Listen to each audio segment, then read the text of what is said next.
Video games can be great vehicles for mysteries. Gathering clues, questioning witnesses, and giving dramatic speeches where you stun an array of suspects with your intellect make for an exciting fantasy. If he broke the cane somewhere nearby, he might have tossed it away there. But lots of games stumble trying to fit the inherently open-ended, red string connecting fantasy of the detective into traditionally linear story structures. The Inquisitor is a game like that. It starts with the compelling concept of playing as a medieval church cop hunting a vampire, but it always puts the strings on the board for you, and thus never really lives up to the potential of its premise. You lied to me, merchant. You didn't buy the Mare Executioner's costume. You took it from the old lady that you burned at the stake. As Inquisitor Mortimer Matterdine, you've been dispatched to investigate a European town called Königstein. What's more, the story is based on the dark fantasy novels of Polish writer Jacek Piekara, imagining an alternate religious history where Jesus Christ broke free of his crucifixion and led a vengeful army to conquer the Roman Empire. As a result, characters will describe how mercilessness, retribution, and the ends justifying the means are virtues of their religion. For a story-driven game that promises tough decisions to make in conversations and interrogations, it's an excellent setup. Lots of games will put moral questions to you, but what you consider moral in our reality might not be what the characters consider moral in this one. The Holy Office does not tolerate lynching. And you might need to worry about how others will interpret your actions in ways you don't expect. At least, that's the underlying idea of the Inquisitor, but it doesn't ever really land that feeling.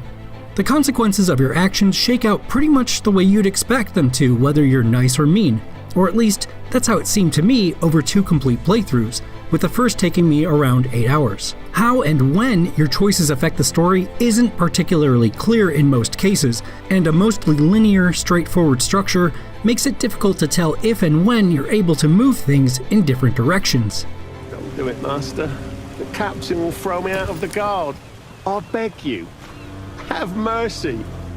That said, the story the Inquisitor tells is a fairly compelling one. The writing is largely solid, with interesting characters that are mostly well voiced, although a few look at you with animatronic-like eyes that seem like they're trying to escape their heads. I know what you're thinking, Master Matterdine, but you are mistaken. Königstein's art direction successfully gives it a dirty, lived-in atmosphere. It's bigger than it needs to be in a way that makes it feel like a town, not a gameplay space that only exists to hold your objectives. The drawback is that it's so big that most of your time is spent sprinting from one end to the other.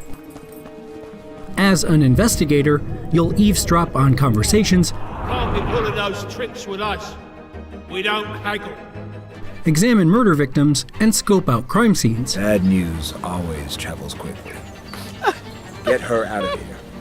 And these moments generally tell you exactly how many clues to gather before you can move on.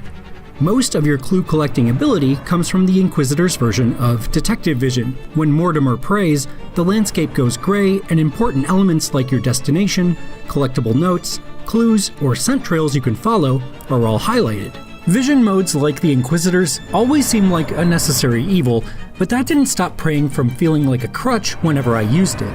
It's difficult to tell what's interactive and what isn't, or to see details like a blood trail without highlighting them, but having exactly what you're looking for light up orange removes any requirement for critical thinking. It appears he's treated his wounds. You have more agency in interviews and interrogations. Do you need anything else? Information. People often lie to you, so whether you're polite or brusque can determine how forthcoming they'll be. At the same time, it's tough to see where the failure points are or if you've messed up. Rightly so, I think, as he never tipped me. In this torturous interrogation, you can take the suspect at his word or increase the pain. I played this scene twice, varying my approach the second time, knowing I'd gotten false information before. But the extra info I uncovered didn't actually lead to anything new, and I was still left chasing a lie. Following up questions and lies like this pushes you into the Inquisitor's more action-focused levels in a place called the Unworld. Mortimer can project himself into a sort of astral plane where it's possible to piece together visions of past events and learn what actually happened.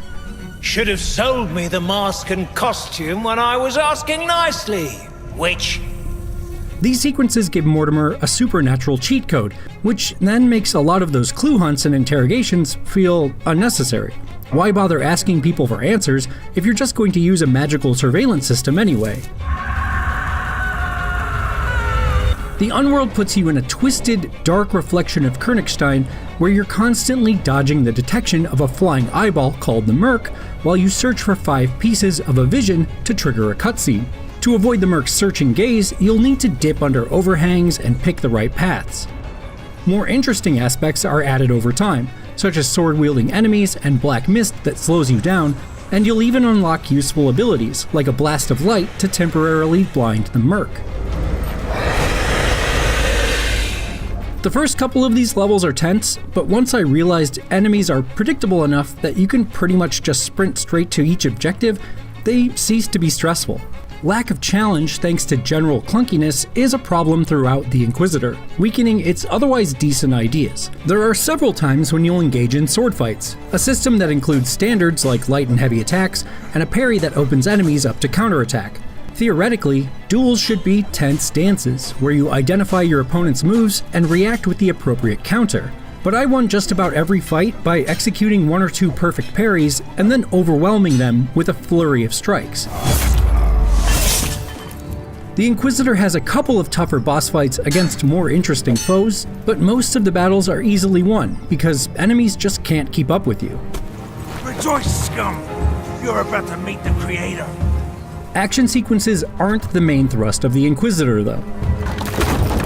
Easy fights and simplistic quick-time events could be forgiven, as could blobby faces and minor gaffes like characters clipping into one another, if the investigation and story were strong enough. There hasn't been a recorded sighting of one in these parts for what must have been a century. But those don't give you enough agency to really feel satisfying. Mortimer always tells you exactly where to go and what to do next. When I hit my first ending, a character chided me for allowing events to transpire that led to a negative outcome.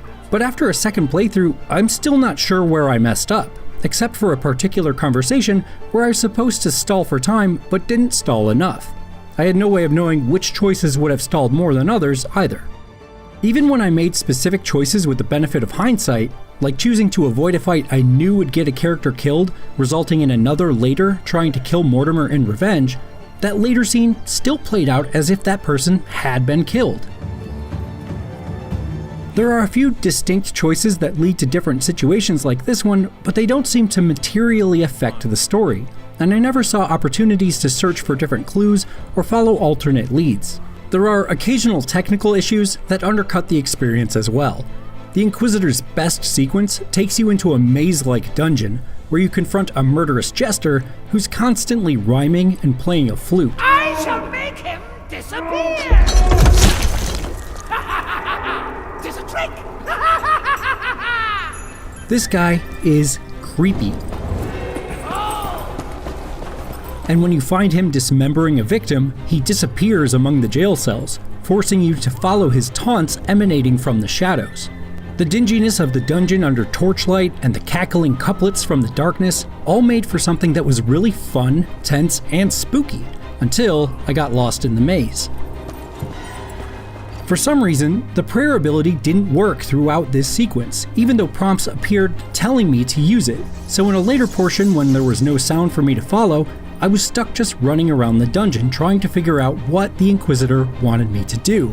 Eventually, I stumbled on the solution when I happened to pass an item that created a button prompt, but by then, all the tension and fright had been drained out. The Inquisitor takes place in a fascinating dark world, and its story often puts you in strange and interesting situations. Searching for a vampire and trying to solve murders in a medieval town is a great idea, and it's compelling to search a scene for clues, to try to puzzle out the best choices in conversations and interrogations, and to attempt to stitch the whole thing together. The killer cut out the liver. How do you know that? But it doesn't pay off its ambition, whether that's because of action scenes that are never really challenging, or choices that are either too opaque to see where they're taking you, or take you to the same destination regardless of what you pick. The Inquisitor is always holding your hand too tightly, and as a result, it's a detective game that does most of the detecting for you. It's easy to order an assassination. But to do the killing yourself, that is an entirely different matter. For two different and far more successful takes on otherworldly investigations that do give you the freedom to piece together answers for yourself, check out our reviews of Outer Wilds or The Return of the Obra Dinn. And for everything else, stick with IGN.